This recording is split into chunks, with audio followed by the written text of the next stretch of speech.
Baxt pilla-poyasi cheksizdir. Bir-birini o'rnini egallab boradigan avlodlar zinadan zinagagina ko'tariladilar xolos.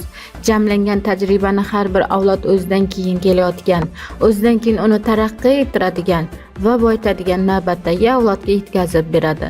2020-yil 13-oktyabr sanasida yurtboshimiz Shavkat Mirziyoyev Miromonovichning Sardoba suv ombori buzilishi natijasida Oqoltin tumani Saxovat mahallasi qayta rekonstruksiya qilinib, aholi binolari, oilaviy poliklinika, shu o'rinda Yangi Toshkent mahallasi deb nom berilib, mahalla aholisi uchun axborot kutubxona markazi barpo etildi.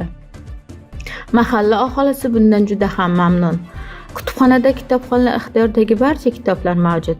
Hozirgi kunda kutubxonada ilmiy, badiiy va yuzlab elektron kitoblar bor. Eng muhimi, 7 yoshdan 70 yoshgacha barcha uchun kutubxona imkoniyatlari yaratilgan. Mahalladagi keksa yosh kitobxonlar quvonchiga sabab bo'lmoqda.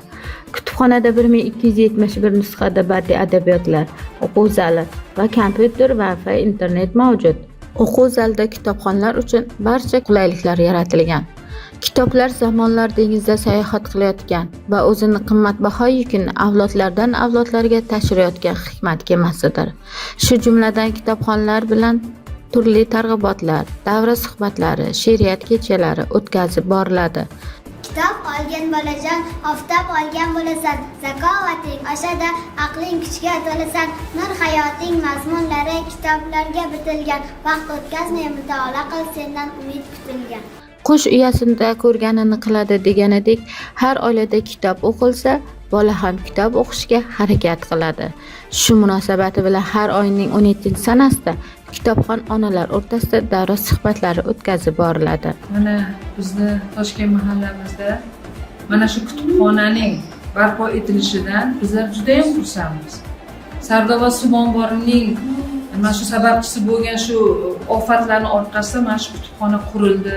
Buning uchun biz davlatimiz rahbari, prezidentimiz Shavkat Miromonovichga juda ham katta minnatdorchilik bildiramiz. Sababi mana shu kutubxonamiz ochilgandan beri yoshlarimiz, onaxonlar, hamma maktab o'quvchilari ham kelib a'zo bo'lib, mana shu kitoblardan foydalanishyapti. Shaxsan o'zim ham shu kutubxonaga a'zo bo'lganman. Shu yoshlar nomidan, shu onaxonlar nomidan rahmatlar aytamiz. Tiriklik mo'jizasin kitob deb bilgayman. Kitob o'qish baxtini men barchaga tilayman.